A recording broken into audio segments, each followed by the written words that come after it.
Ketika jenengan kholwat dan sudah lepas keakuan diri sebagai makhluk yang berzikir atau yang berkholwat, apakah di situ akan selalu memunculkan petunjuk? Ya. Lah, petunjuk ini untuk jenengan sebagai penguat. Untuk orang lain, petunjuk ini juga buat orang lain, wa ahlikum, ahli panjenengan, untuk supaya mau melakukan kholwat kembali kepada Tuhannya, wa anibu ila rabbikum wa aslimu lahu, supaya mereka mau untuk kembali kepada Allah dan pasrah diri kepadanya. Itu tadi di dalam surah Al-Baqarah 208, petunjuk yang ada pada diri jenengan tentang kesempurnaan keislaman kita. Udkhulu fisilmi kafah. Itu untuk penguat jenengan, memang penguat. Sebab petunjuk itu tidak hanya untuk panjenengan, juga untuk orang-orang dekat panjenengan. Manakala jenengan ini diwajibkan untuk kembali kepada Allah dan mengajak orang dekat kita, wa ahlikum naro, itu kepada Allah. Di situ memang bahasanya adalah fi'il amar. Udkhulu adalah kata perintah. Melebuo sira kabeh, masuklah kau semuanya fisilmi, di dalam agama Islam, kafah, dengan sempurna. Berarti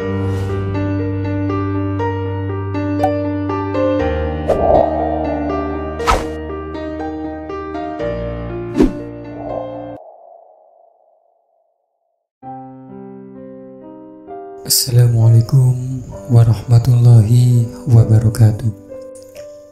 Alhamdulillahirabbil alamin.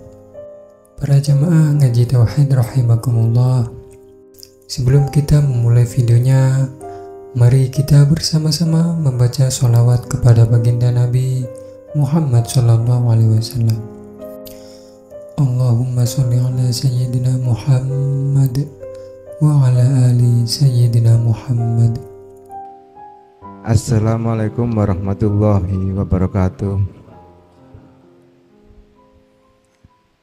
Nyun sewu Gus Mukhlason, nami kula Suhuf Wahyudi. Matur nuwun dipun paringi waktu untuk pertanyaan. Menika hanya untuk memantapkan aja, Gus. Untuk waktu kholwat kita sudah kosong ya. Sudah hilanglah keakuan diri kita, kosong, masuk di alam kosong dengan cahaya aja. Apakah di situ itu muncul semacam petunjuk gitu, Gus? Atau ada cara lain? Karena waktu saya lakukan tuh pernah dalam kekosongan aja udah putih sama sekali, nggak ada siapa-siapa. Itu muncul, ya ayyuhalladzina amanu udkhulu bisimil kafah. Ya iku jenenge Islam yang sempurna, ya kayak ngono iku, kayak gitu. Mohon pencaraannya Gus Mukhlason, matur nuwun. Assalamualaikum warahmatullahi wabarakatuh. Waalaikumsalam warahmatullahi wabarakatuh. Ketika jenengan kholwat dan sudah lepas keakuan diri sebagai makhluk yang berzikir atau yang berkholwat, apakah di situ akan selalu memunculkan petunjuk? Ya. Lah, petunjuk ini untuk jenengan sebagai penguat. Untuk orang lain, petunjuk ini juga buat orang lain, wa ahlikum, ahli panjenengan, untuk supaya mau melakukan kholwat kembali kepada Tuhannya, wa anibu ila rabbikum wa aslimu lahu, supaya mereka mau untuk kembali kepada Allah dan pasrah diri kepadanya. Itu tadi di dalam surah Al-Baqarah 208, petunjuk yang ada pada diri jenengan tentang kesempurnaan keislaman kita. Udkhulu fisilmi kafah. Itu untuk penguat jenengan, memang penguat. Sebab petunjuk itu tidak hanya untuk panjenengan, juga untuk orang-orang dekat panjenengan. Manakala jenengan ini diwajibkan untuk kembali kepada Allah dan mengajak orang dekat kita, wa ahlikum naro, itu kepada Allah. Di situ memang bahasanya adalah fi'il amar. Udkhulu adalah kata perintah. Melebuo sira kabeh, masuklah kau semuanya fisilmi, di dalam agama Islam, kafah, dengan sempurna. Berarti asbabun nuzulnya ayat ini itu karena kondisi keislaman kita belum sempurna. Ingat, kesempurnaan Islam tahapannya sampai kepada 4, syariat, thariqat, hakikat, makrifat, ada di situ. Lewat ayat ku anfusakum, jenengan sudah menjaga tentang siksa Allah. Bentuknya jenengan ini melakukan kholwat, dan di situ sudah terjadi pelepasan diri. Akhirnya muncul petunjuk itu, berarti petunjuk itu untuk sampai bawah dan sampaikan terhadap orang dekat jenengan sebagai kewajiban Anda terhadap keluarga. Urusan keluarga nanti mau menerima atau tidak, mau melaksanakan atau tidak, itu bukan urusan kita. Sebab Allah sampun dawuh fafirru ilallah, tentang masalah lari kembali menuju Allah. Seruan di situ, status jenengan ini adalah inni lakum minhu nadhirum mubin. Hanya memperingatkan saja, tidak ada hak jenengan memaksakan diri keluarga untuk mengikuti apa yang jenengan jalankan. Nggih Pak, leres. Nggih, ada lagi? Bapak 3, Ibu 2.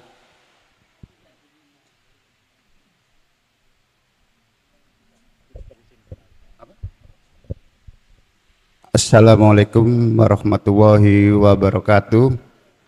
Ngapunten Romo Yai badhe tanglet. Nafsu mutmainah kalau tidak dibarengi dikir sirur asrol, apakah menjadi syirik khafi? Mohon penjelasannya. Matur suwun.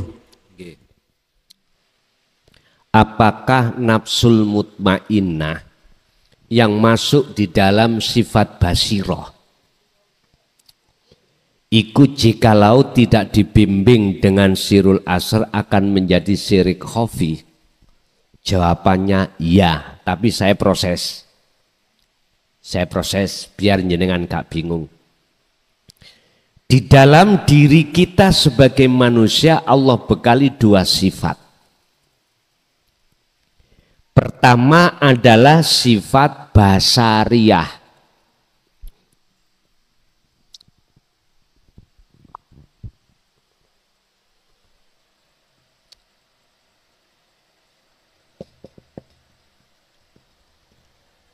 Yang kedua adalah sifat basiroh. Di dalam sifat basariyah kita ada nafsu yang disebut nafsiyah. Yang kedua adalah amaroh. Di dalam basiroh ada lawamah. Yang ketiga adalah mutmainnah.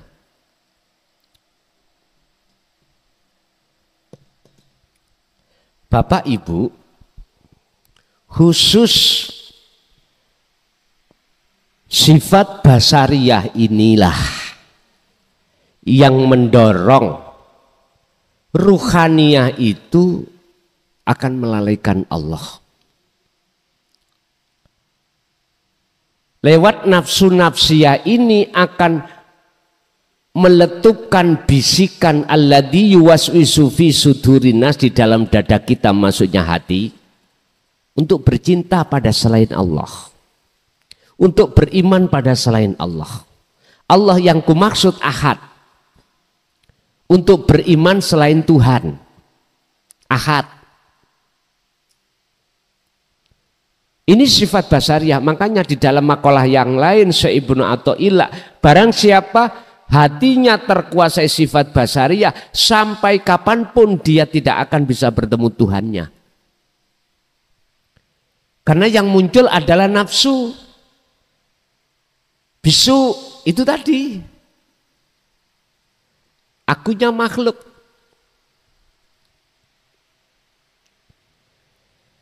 Lah, ketika saat sesuatu yang dihadapkan kita itu tidak mencocoki sifat basariyah kita, mesti amaroh, nafsu amaroh jenengan muncul, marah-marah. Setiap apapun, kejadian apapun, kalau tidak cocok ning ati jenengan, mesti marah. Apakah itu berkenaan dengan istri, suami, anak, tetangga, atau yang lainnya, mesti marah. Ini kalau dibiarkan konflik, Pak. Konfliknya bahkan sampai horizontal, artinya secara fisik. Lah, sebelum fisik itu yang namanya nafsu nafsiyah meletupkan hasud. Jadi perang apa? Perang udara. Mungkin hanya di WA, mungkin hanya ucapan-ucapan. Nanti akan terjadi kontak fisik horizontal yang terjadi. Ini kalau dibiarkan. Wis. Yang kedua, ada sifat basiroh yang ada di dalam jagatnya hati kita.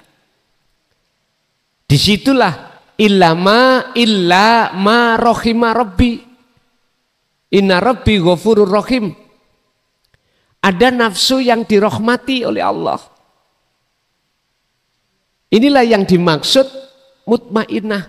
Lah, lawamah itu adalah muncul nafsu di dalam diri jenengan, menyesali atas segala hal apapun yang telah kita lakukan kesalahan pada Allah. Makanya Nabi Yunus dzikirnya kan la ilaha illa anta subhanaka inni kuntu minal, merasa dolim. Bentuknya apa beliau dolim? Hatinya sakit karena kaum itu tidak mau menerima ajarannya Nabi Yunus, sehingga Nabi Yunus keluar dari kaum sambil ngerutu hatinya. Kalau ini sudah muncul dalam diri jenengan, lawamah ini, penyesalan selama ini akil balik sampai berapa puluh tahun, hatiku itu jauh dari Allah, menyesali. Karena apa? Maka disitulah la ilaha illa anta. Anta, mengapa? Anta itu dekat, berarti Allah sudah terasa dekat. La ilaha illallah nama, udah jauh tambahan. Lalu la ilaha illallah dia, oh iya dia. Kalau anta engkau, udah dekat di depan. Wa idza sa'alaka ibadi anni fa inni qaribun. Muhammad, tatkala hambaku bertanya tentang aku di mana, jawablah fa inni qaribun, sesungguhnya aku ikut dekat. Tuh, Allah sudah terasa dekat. Otomatis muncul penyesalan. Akhirnya inilah muncul mutmainnah. Ya ayyatuhan nafsul mutmainnah, wahai jiwa yang damai, irji'i. Ini masih disebut jiwa, Pak. Disebut jiwa, disebut nafsu. Irji'i, kembalilah kau ila rabbikim, terhadap Tuhanmu. Berarti irji'i itu kata perintah. Berarti belum kembali. Kalau sudah kembali nggak mungkin irji'i. Berhubung belum kembali, maka ruh ini belum suci, maka ruh itu disebut jiwa atau nafsu. Ini akan jadi damai, radiyatan mardiyah, lepas diri baru damai. Itulah yang namanya ruh rauhil kudus, ruh yang disucikan. Berarti wis gak kesebut jiwa. Lah, Bapak Ibu hadirin jamaah rahimakumullah. Mutmainnah, nafsu keakuan diri yang tenang, disebut tenang karena memang dia sudah membawa sirul asror. Gak mungkin disebut tenang, tentram kalau dia itu tidak bertemu Allah. Gak mungkin akan bertemu Allah jikalau tidak membuka kunci hijabnya hati untuk bertemu Allah. Apa hijabnya hati? Apa kuncinya? Adalah sirul asr tadi. Disebut mutmainnah Bapak Ibu, disebut jiwa yang damai, dalam kurung ruh rauhil kudus. Kalau rauhil kudus itu kalau bahasa syariat tafsirane muhakamah malaikat Jibril. Tapi maksud rauhil kudus adalah ruh yang sudah suci. Suci dari mana? Suci dari perkara-perkara yang menutupi dan menghijabi ruh itu. Otomatis disebut mutmainnah karena dia membawa sirul asrar. Jikalau membawa sirul asrar otomatis sudah tidak ada syirik khafi, sehingga dalam iman hati sampean munculnya rasa manis tidak dari makhluk tapi dari Allah. Innallaha saktemene Gusti Allah ala kulli syai'in ing ngatasi saben-saben suci iku muhaitun meliputi. Sekarang yang terpenting kita bawa akses untuk bisa masuk pada ahad tadi di dalam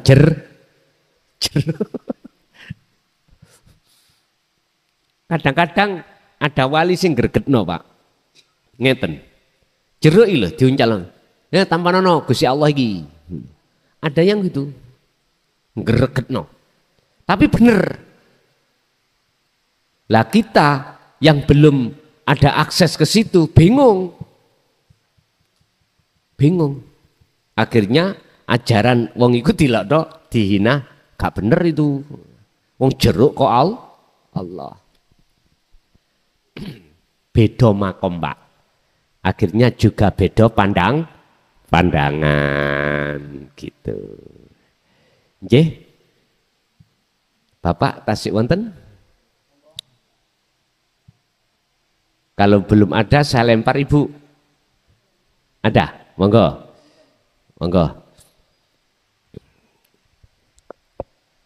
Bismillahirrahmanirrahim. Assalamualaikum warahmatullahi wabarakatuh. Waalaikumsalam warahmatullahi wabarakatuh. Terima kasih atas kesempatan yang telah diberikan kepada kami.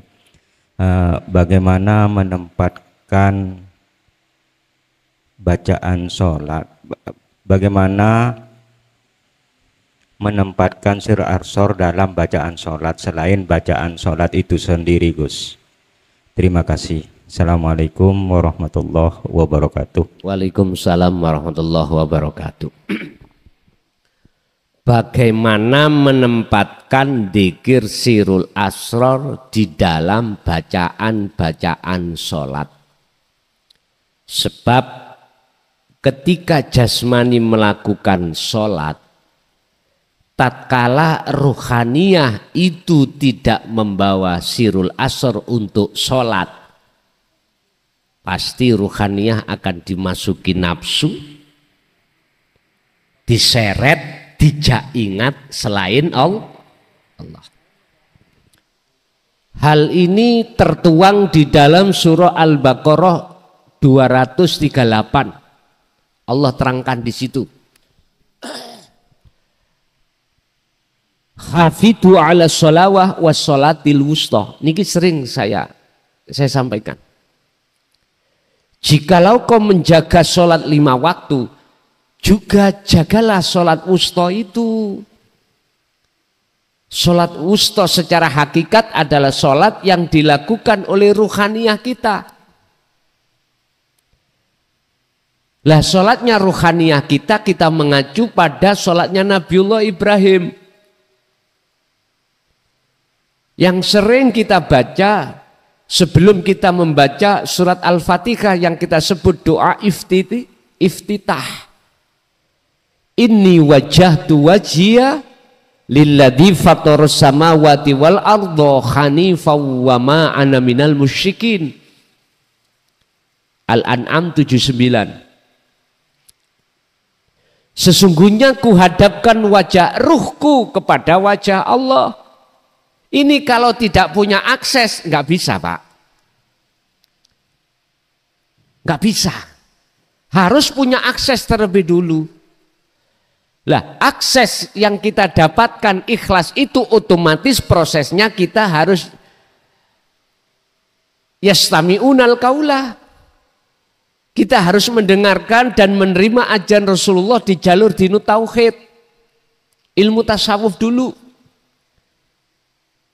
Setelah itu kita terima wayat tabi'una ahsan. Kita ikuti. Kita amalkan. Otomatis di dalamnya ada sirul asror. Barulah ini disebut wassolatil wusta. Setelah wassolatil wusta itu ada wakaf, Pak. Tanda wakaf. Huruf wakaf. Tapi antara sholawah dengan wassolatil wusta itu enggak ada kalimat pemedot apa? Pembatas wakaf, huruf wakaf enggak ada. Justru di situ ada wawu yang disebut wawu ataf, penyambung. Artinya enggak boleh kita sholat 5 waktu itu hati kita tidak sholat, tidak boleh. Harus. Enggak boleh putus, harus gandeng. Akhirnya setelah wassolatil wusta ada wakaf. Di situ Allah katakan, tegaskan, qoyidkan atau taukidkan waqumu lillahi qanitin ay khosyiin.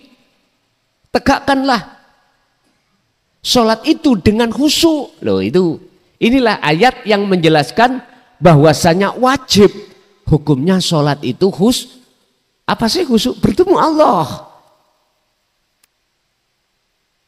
Dari mana kita bisa bertemu Allah? Aksesnya nggak ada. Bukan sakit, tidak bisa. Kita harus dapatkan itu akses. Apa ya akses itu? Stempel lah, Pak.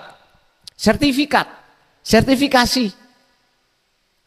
Kalau kita pakai sepeda motor harus punya STN, SIM, loh itu loh. Berarti baru boleh naik sepeda. Laksana seperti itu.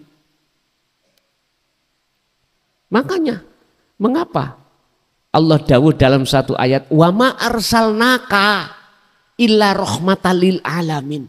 Aku enggak ngutus dirimu Muhammad di dunia ini kecuali rahmatan lil, kecuali bisa menjadi rahmat. Ajaran Rasulullah ini tidak memecah belah sebetulnya. Mana ajaran yang tidak memecah belah umat? Dinu tauhid, esa. Yang memecah belah itu, mohon maaf, ketika agama yang asalnya bertauhid, ini datangnya satu ilmu, pandangan-pandangan, akhirnya menjauh dari tauhid, ini yang akan menjadi pecah. Dan inilah yang menjadi khilaf, dan inilah yang akan menjadi konflik di tengah umat manusia. Kita nggak usah bicara tentang masalah agama, tentang masalah aliran aja. Dalam tubuh Islam ada beberapa aliran. Mohon maaf, aliran A sampai Z sampai detik ini nggak ada rukun, Pak. Jujur loh secara rohaniah.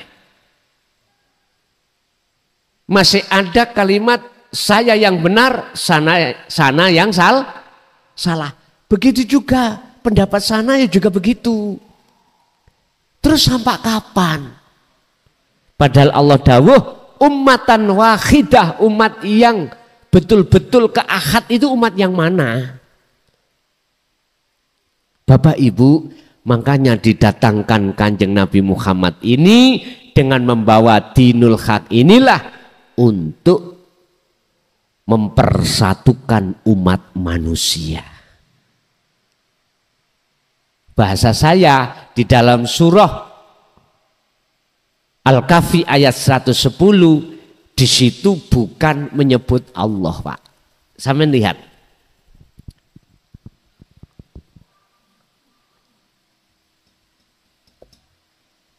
Wa man kana yarju liqa rabbihi niki sing kula garis bawah, sing kula keluwengi. Barang siapa di antara Anda semuanya mengharapkan untuk bertemu Tuhannya. Bahasanya Tuhan. Tapi kita umat Islam tafsirannya Rabbihi ay Allah.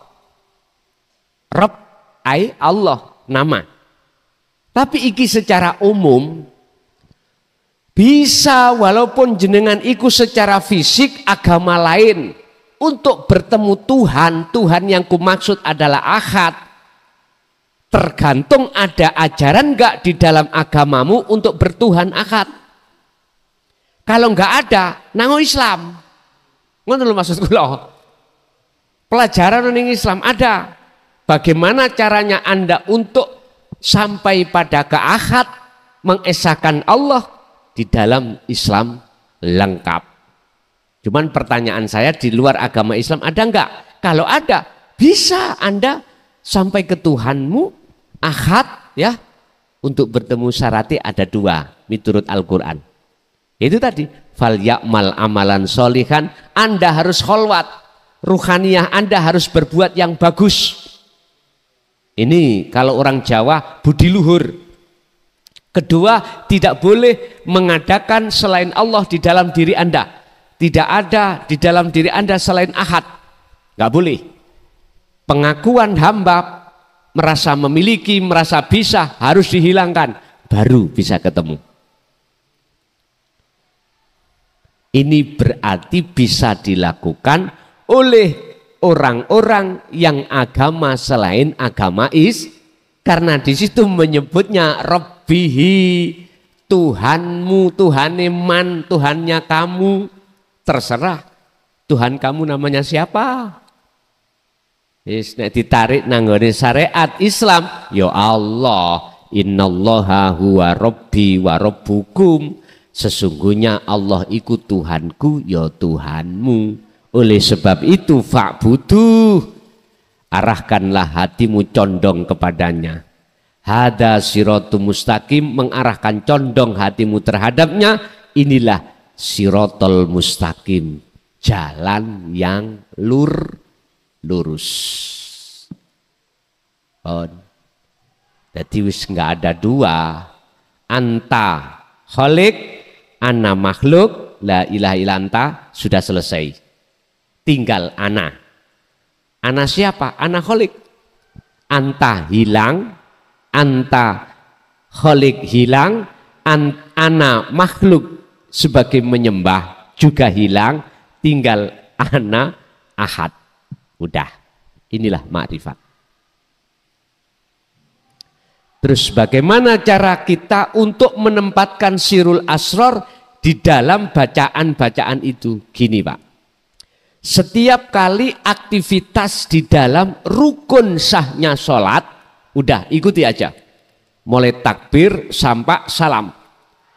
Tapi satu hal, hati jenengan pegang wassolatil wusta. Apa? Sirul asr harus jenengan kembangkan. Di situ kan gini prosesnya. Jikalau kau tidak bisa melihat Allah, wujudnya Allah, fa'ilam taro, ya kau harus merasa kalau selalu dilihat Allah. berarti Allah terasa dekat. Rasakanlah di dalam hatimu bahwasanya hidup itu wujudnya Allah. Wis titik. Dengan wujudnya hidup itulah akhirnya terjadi secara fisik, bisa berdiri, bisa rukuk, bisa sujud, bisa membaca rukun-rukun sholat. Ya udah. Pertanyaan berikutnya, apakah nanti gerakan sholat secara fisik yang maktubah itu, bacaan rukun sholat secara fisik, apakah itu nanti tidak bleyor-bleyor, kadang lali, iki bacaan apa, berapa rakaat, udah itu jangan dipikir. Yang jenengan pikiriku mung substansinya, makhlus syahidnya. Intinya apa intinya? Jenengan bertemu Allah. Wis jelas jenengan mengkene ditarik hati jenengan di dalam musyahadah Allah, bertemu Allah ainul basyirah, diletakkan khos, ya mesti Pak jenengan mureh-mureh. Artinya rukun-rukun sholat secara syariat itu rusak. Lupa rokaat, lupa gerakan, lupa bacaan. Mestinya ruku, kok langsung sujud. Mestinya duhur petang rokaat menjadi 10 rokaat. Pertanyaannya sah apa ndak? Langan nih.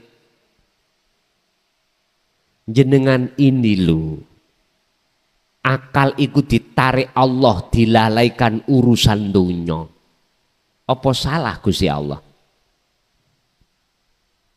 Tinggal kita menjawab dari mana. Kalau kita menjawab dari sisi syariat, nggak sah kalau kita tidak sujud sahwi. Wes sampai niki jangan jangan terprovokasi apa ya? Jangan terpancang dengan hukum-hukum yang di dalam syariat ini. Mohon maaf, bukannya aku menghilangkan enggak. Wong sampean itu ada di khose. Wong sampean itu orang edane. Bagaimana hukum syariat bisa menghukumi? Sakit menghukumi? Wong sampean posisi loh, lupa rokaat, lupa bacaan, dikarenakan saking besarnya nur makrifat dalam hati jenengan, akhirnya Allah melalaikan Anda dengan hitungan rokaat, bacaan rukunnya sholat jenengan lalai. Mosok sih Gusti Allah salah? Allah gak punya sifat salah. Jadi gak usah dipikir perkara kuwi, sing penting jenengan selalu meletakkan. Sekarang sesuai dengan pertanyaan yang terpenting, bagaimana caranya meletakkan? Setiap gerakan apapun, rasakanlah keakuan dirimu itu Allah. Hidup itu loh Pak, maksudku. Bukan dirimu makhluk, itu Allah, bukan. Lagi kan sudah lepas, faktulu anfusakum, kan sudah sampai pateni, ya dah? Kira-kira gak suwe gendeng ya kira-kira. Ya wis urusannya Allah. Intinya kan sampean wassolatil wusta, sampean pegang teguh. Tapi pesanku secara manusiawi ya ojo dadi imam di masjid utawa di musola, jangan. Kecuali jenengan ditarik Allah di dalam khawasul khawas, aman niki. Kita nggak tahu Gus. Ya terus pundi? Ya wis gak apa-apa terserah. Urusan kok jamaah bingung ya ora apa-apa. Bapak Ibu, itulah memang proses perjalanan kita. Kita harus wajib iman yang memperjalankan, yang memproses hanyalah Allah dalam diri jenengan. Minimal ngene Pak, minimal. Fa ilam taroh, apabila jenengan belum ke akad, minimal begini. Sampai harus merasakan kehadiran Allah di dalam diri jenengan. Itulah hidup. Dengan hidup itu yang menggerakkan jenengan. Masih ada dua. Ada yang digerakkan, ada yang menggerakkan. Enggak apa-apa. Selang berjalannya ini kalau yakin jenengan mengke kalau sudah faktulu anfusakum akan jadi ahad. Muncul keakuannya Allah. Nek wis muncul keakuan Allah di dalam diri Anda, anak Allah, udah di khos apa di khawasul khawas. Nek khos aturan syariat ing mungguh jenengan rusak. Kalau di khawasul khawas aturan syariat ning mungguh jenengan itu tidak rusak. Ngoten lho. Nggih. Ibu, ada dua kesempatan Ibu, bila mana ada, kalau nggak ada saya lemparkan pada Bapak. Ibu ada nggak? Ada. Kalau nggak ada, saya lempar pada Bapak. Kalau masih ada dua. Bapak Paus. Ada dua pertanyaan. Monggo.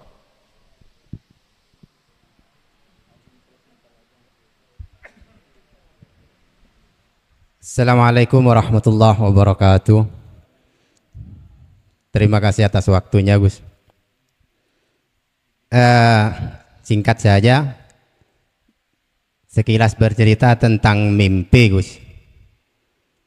Dalam masa proses khalwat, di sana saya seolah-olah ada suara sangkan paraning dumadi. Mohon maaf sebelumnya, saya asli Madura, jadi bahasa Jawa kurang paham.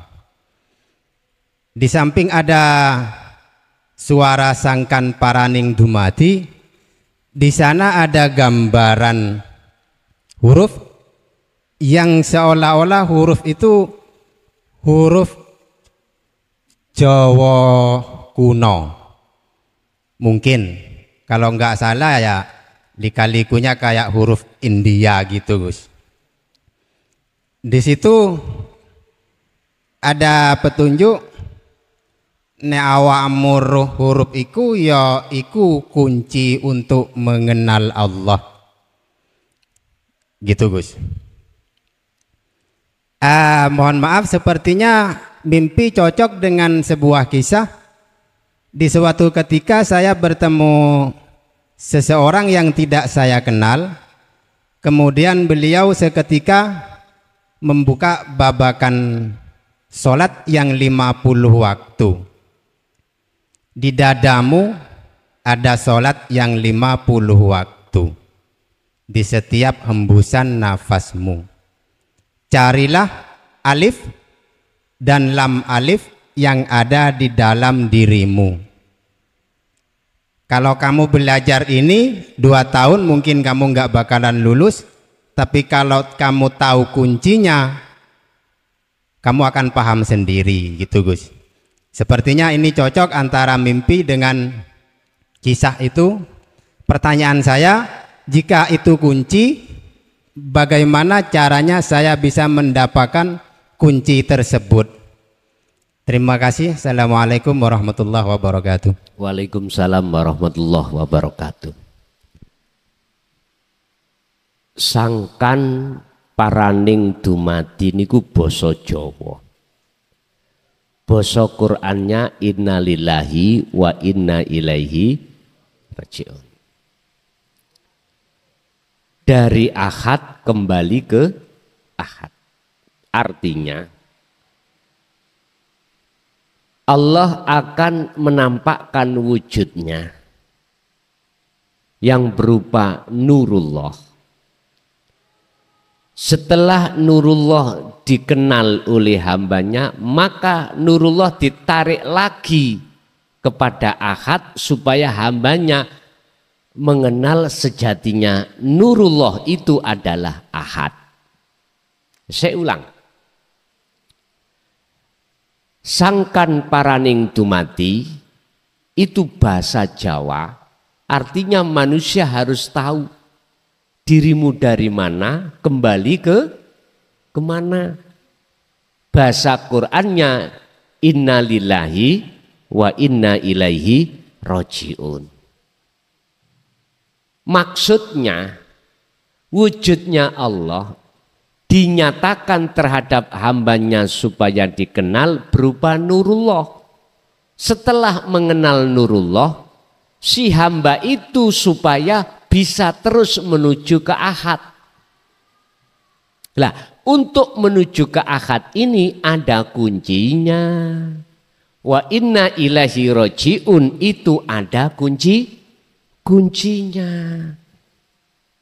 Mana kuncinya? Jeketek la haula wala quwata illa billah. Bahasa tauhid nafi isbat tahalli ketajal.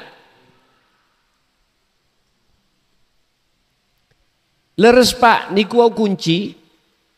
Lah, jenengan bagaimana cara mendapatkan kuncinya? Mohon maaf sebelum kami jawab. Di situ memang kita dulu wong Jawa niku duwe basa. Basa tauhid.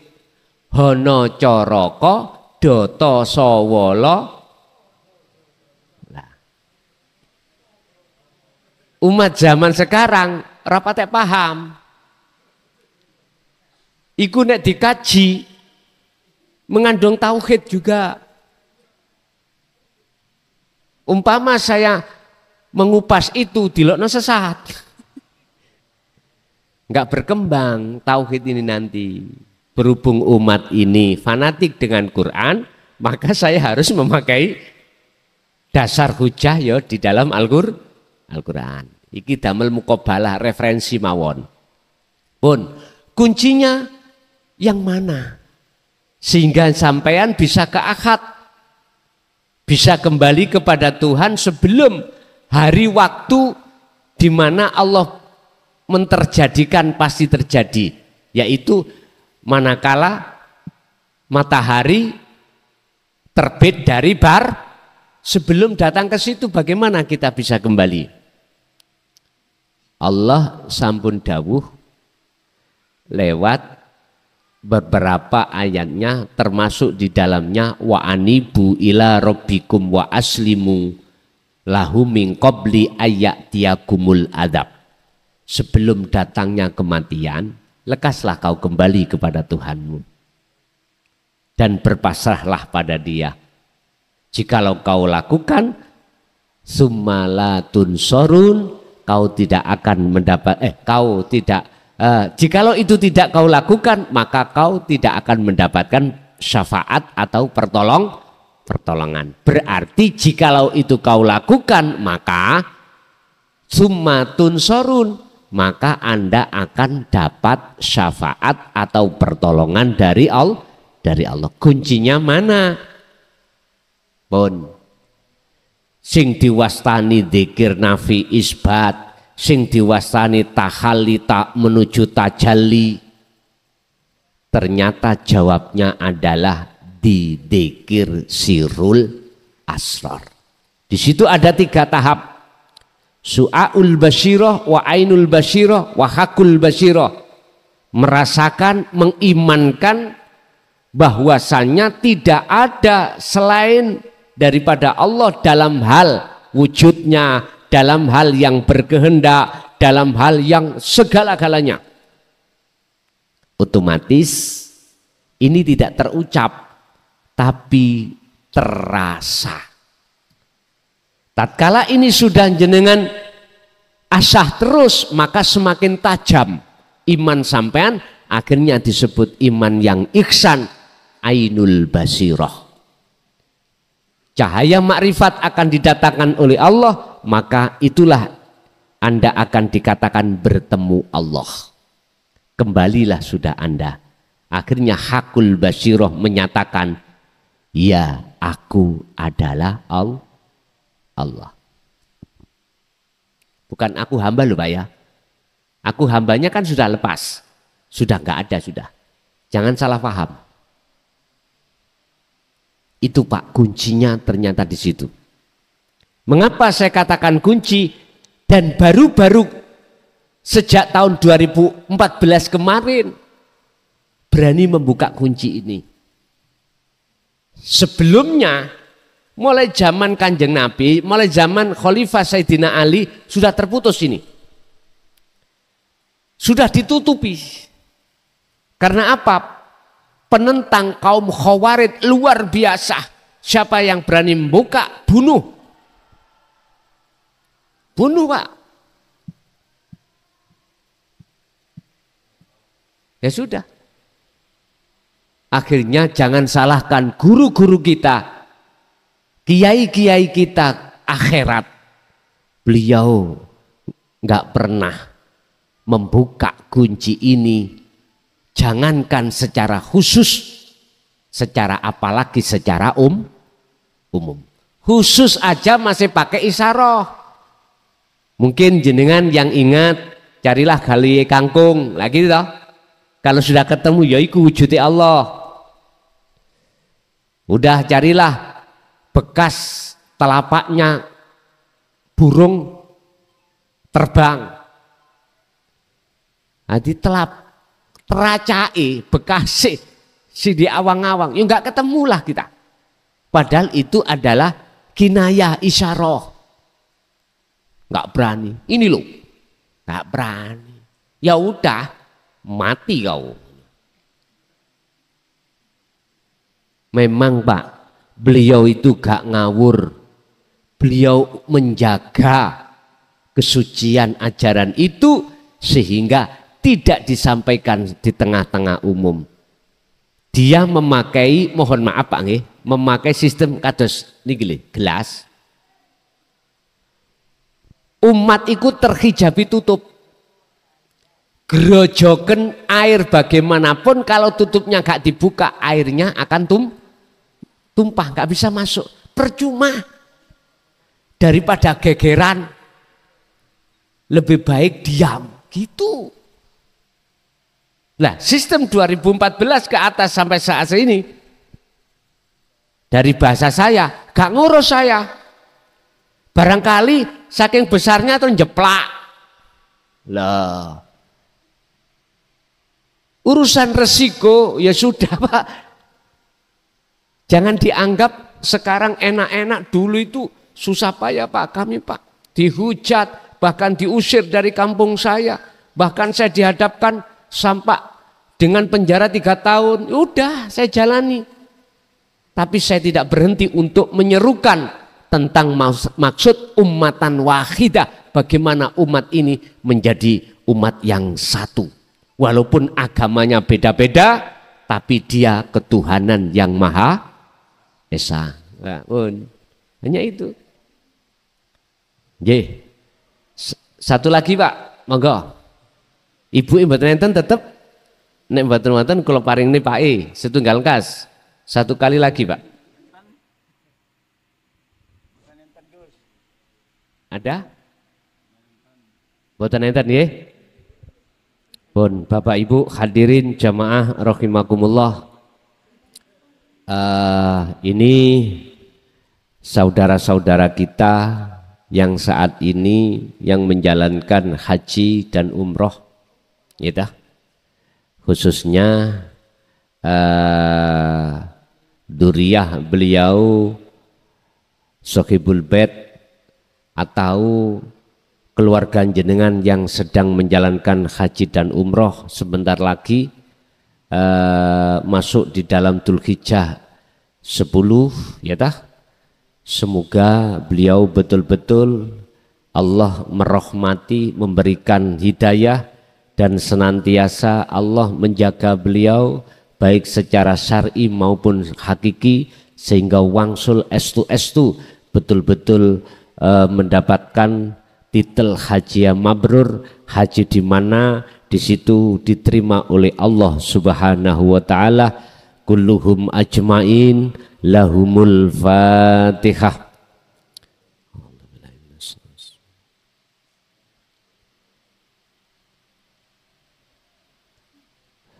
Allahumma salli wa sallim ala sayyidina Muhammad. Alhamdulillahi rabbil alamin. Allahumma salimna wal muslimin min afatid dunya wa adabil akhirah.